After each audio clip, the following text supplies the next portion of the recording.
This is the Analysis in Chains with Nathan Williams and Neil Kieran.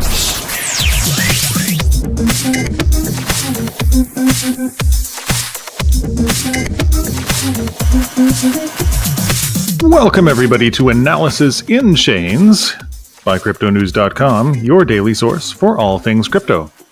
I'm Nathan Williams, and with me as always is my good buddy Neil. How are you doing, Neil? I'm doing good, Nathan. I'm doing good. Did you lose your shirt in the last week? You know, not particularly, but I mean, I don't know. Have you? I probably lost half a shirt, to be honest with you. It was a very strange week. It was the rally that didn't happen because there was a lot of hype about this week. I don't know if you saw my good old man crush Tom Lee when he said, I think it was like a week or two ago. He said usually after the consensus week, the consensus is a big conference held by CoinDesk. And there's usually other conferences around different parts of the world during this period. But after the consensus one in particular, there usually is a rally, or even during that week there was a big rally. And so everyone was super excited. I think it was on Sunday before consensus kicked off, or actually the day consensus started, everyone started buying. And you had this little mini rally and everyone was thinking, this is it. Bitcoin's going to the moon. And some of us jumped on board, and Bitcoin, I think, went from 9,000 to 8,000 during the week instead of going from.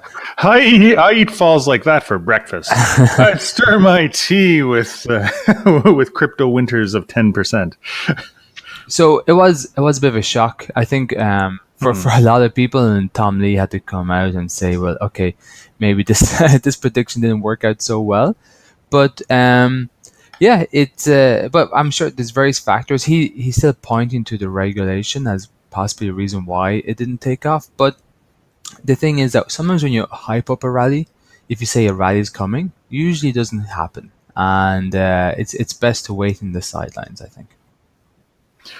Honestly, I've heard a lot about consensus. Every event that I've gone to, everyone says, yeah, the real event is consensus, every year. And I was really hoping to go this year, but it did not work out, sadly. But I've been sort of following along, watching a couple of people who are there, who are, streaming or recording videos about it. And looks amazing. And I expected it to the same. I expected it to rally as well. I don't know. I didn't buy extra. That's why I didn't lose any shirts. It's like, for me, it's like, well, I'm still up compared to February. So, but if we look at his rationale, which was that I think it was going to be 3 times bigger and has been growing as an event every single year. Ticket prices are also much more expensive. I think it was $2,000 or something. It's quite pricey. Think of Bitcoin conferences 5 years ago, you'd be doing your best to get anyone to turn up. But now it's the big hot thing, and now they can charge top dollar. But to be fair, I think that most Bitcoin and crypto conferences have trouble getting people to show up. Okay. No. Okay. I think that this one is the old dog. It's the exception. It's like everyone goes to consensus. I can't count the number of crypto events I've been to that have been struggling. Now, granted, I'm in Berlin, and Berlin is really saturated with events, and no one likes to pay for events. Like, I went to the World Cryptocurrency Economic Forum or whatever, and they were charging 10,000 euros for a booth, and there were at least 40 booths there, and there were at least 40 people as well. Like, literally, there were about as many people showed up as booths. I went to, and so they still made €500,000 or something, but it was sad, and it's not a strange story. There's just a lot of events in Berlin, and it's hard to get people to pay $1,000 or $100 or however many dollars for a ticket. Yeah. I think that's a sign of the times. is that the enthusiasm grew so quickly at the end of 2017.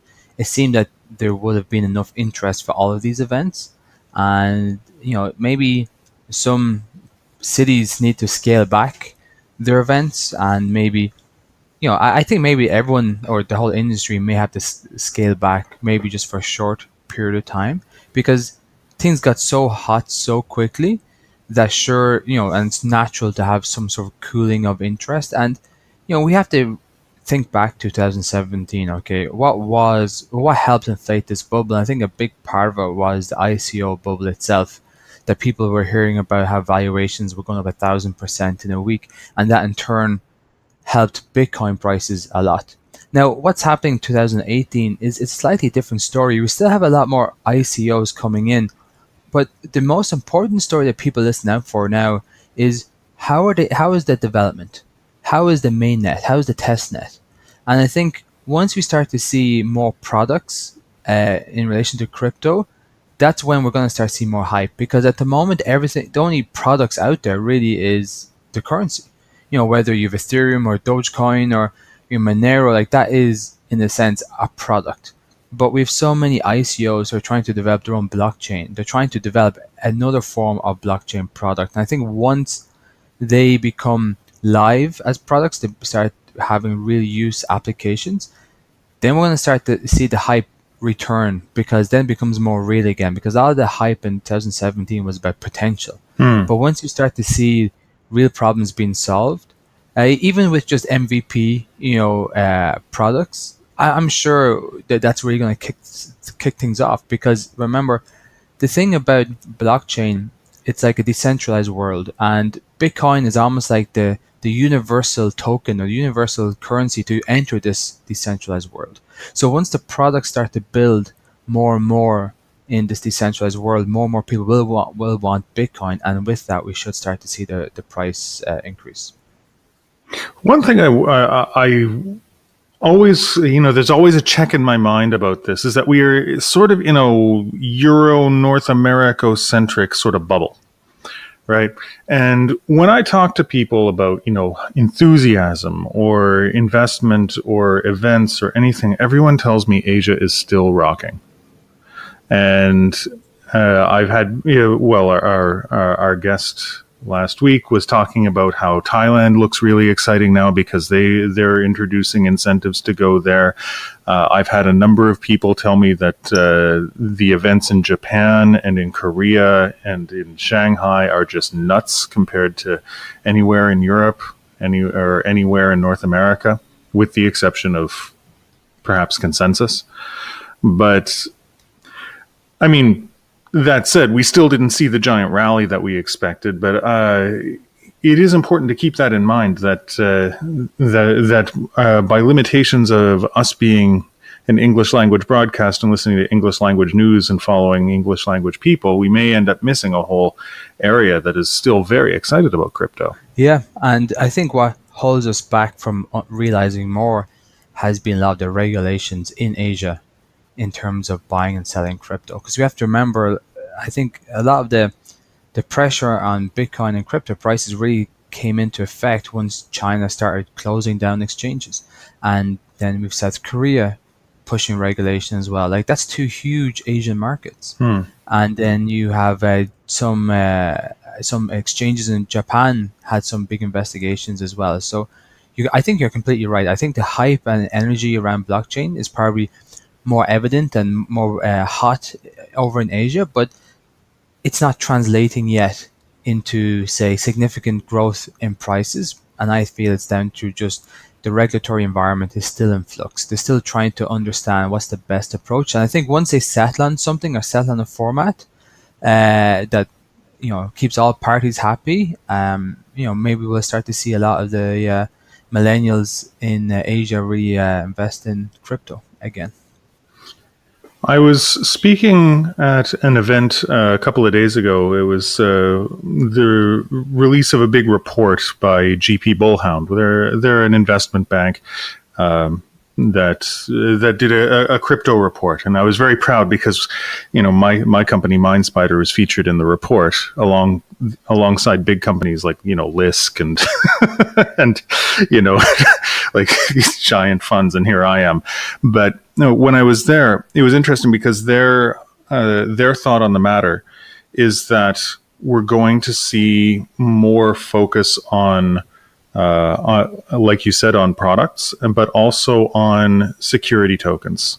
They think that there's probably going to be more regulated token market, and that's probably a good thing. But that means it's going to be more expensive. It's probably going to take a few more hurdles to get over for people, and it may be that there's less tokens used for fundraising overall, and that it ends up being more going into the blockchain market without the token.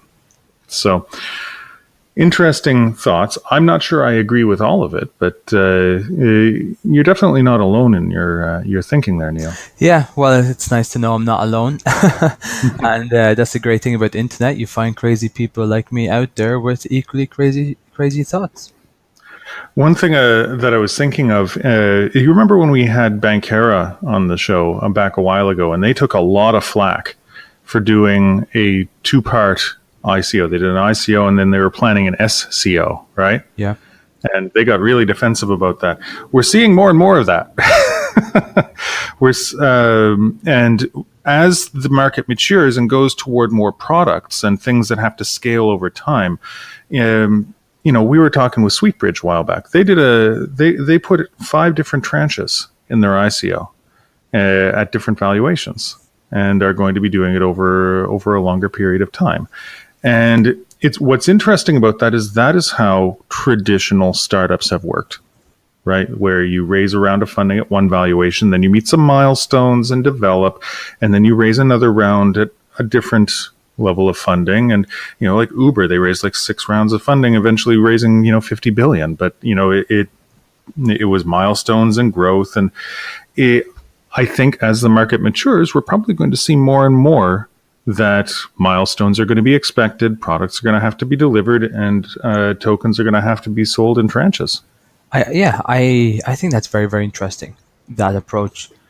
And I can't wait to see how it works out, because when we look back on, say, when the internet took off and you had the likes of PayPal and Google and Yahoo or whatever, over time, a strategy for fundraising and growing the company began to emerge that became replicated. And I think these days, crypto is still trying to figure out what's the ideal strategy that can make a company a success. And if Sweetbridge can come up with a different approach, like this, that maybe reflects the VC world, it could be the future. So I cannot wait to see how they get on. Because what's interesting, just going back to your point in SCOs, I have some wax tokens. So they had like the ICO where you could have bought their tokens, but once they release their blockchain in Q3, Q4, they're going to do an airdrop for tokens that just applies to that blockchain. So they have tokens that works with Ethereum blockchain and tokens that will work with the EOS variant blockchain that they're developing. So that's the other approach that you see out there, but it kind of overinflates prices because people know there's a airdrop coming and people just buy the token just the airdrop and then dump it afterwards. So it has its pros and cons. So it's the way Wax are doing it is the way a lot of other people are doing it. So that's why I find the Sweetbridge approach very interesting. Oh, there's a lot that I want to comment on, but we should probably wrap up. I want to tell you a little bit about an event I went to this week. I don't know if you heard, Neil, but I was at the Cube Tech Fair. It was here in Berlin. It happened last year and then this year. And it's funny because I was talking to a lot of people about a lot of different crypto. EOS was mentioned a lot because they're just apparently throwing money at new projects that want to build on EOS. They're trying to displace Ethereum. And it's a good strategy. I'm kind of skeptical about it, but let's see. I ran into the IOTA guys, and what was interesting is it felt just as much like a cult as it did last year when I ran into the IOTA guys. Now, these weren't super high guys. These were, the salesmen and the evangelists and something, but it was like, hi, my name's Nathan. Hi, have you heard the good news about IOTA? And I was like, oh my God. And like seriously, it was weird. But I mean, yeah, I still think it's probably a very good project, but at the same time, it sort of feels creepy when you talk to people like that. Yeah, I just think it's funny. Have you heard about the good news, IOTA? Yeah. They literally called them evangelists, and they really talked like that. And it felt like someone knocking on my door on a Sunday morning trying to give me a pamphlet. So, and then I think the interesting thing, I mean, there were a lot of different crypto people there, but one of the interesting people I talked to was Mike Butcher, one of the senior editors from TechCrunch, and I pitched to him. And I said, I want to get you on my show. And I lost track of him. We weren't able to record. But he was like, you have a podcast. What's it called? And I said, Analysis in Chains. Like, I think I listened to you. I've got you on my list. And I was like, seriously? The guy from TechCrunch listens to Analysis in Chains? And my ego grew 15 sizes right there. So I started strutting around like a celebrity. Yeah. As if you're not doing that already, Nathan. Yeah. Well, you fake it till you make it, right? Yeah. One of the interesting people I talked to was the keynote speaker was Prince Constantine of the Netherlands, who is the startup envoy to the government for the Netherlands startup scene. And I had a chance to talk to him about crypto, and I recorded a small interview with him, and I'd like to play it for you now. So everyone else, will talk to you next time, and keep on hashing.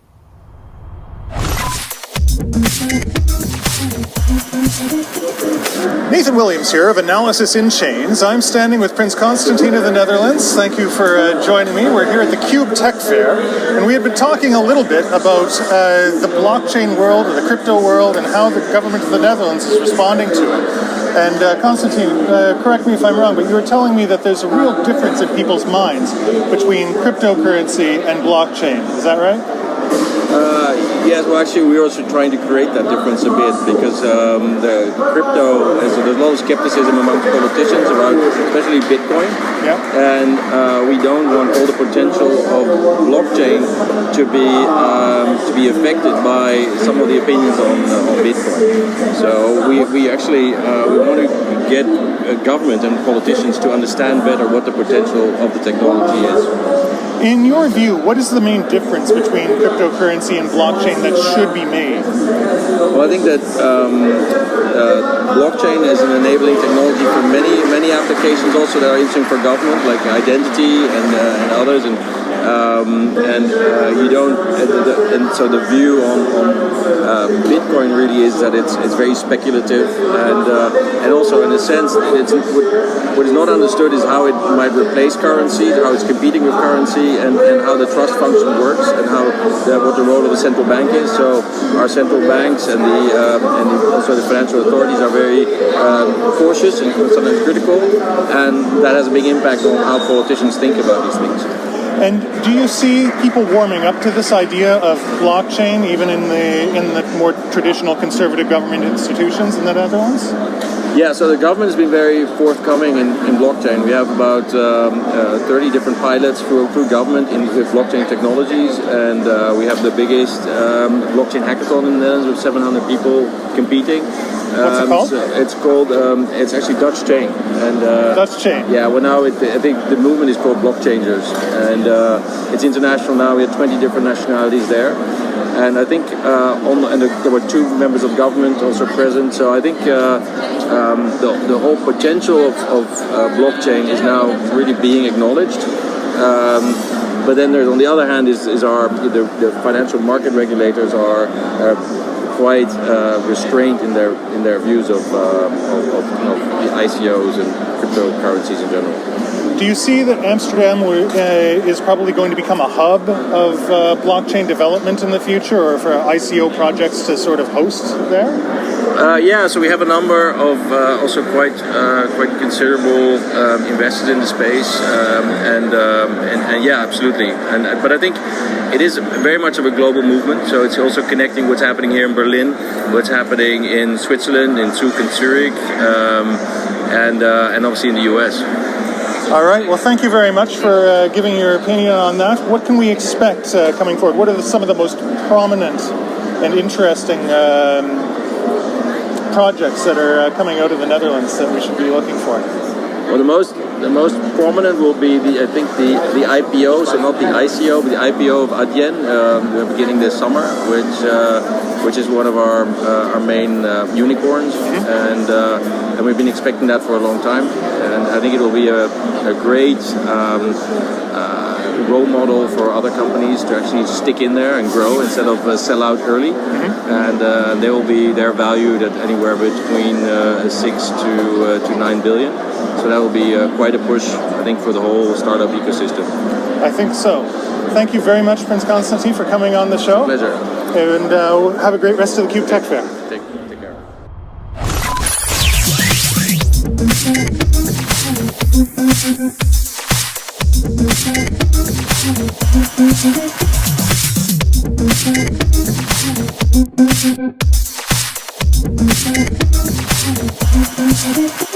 Thank you.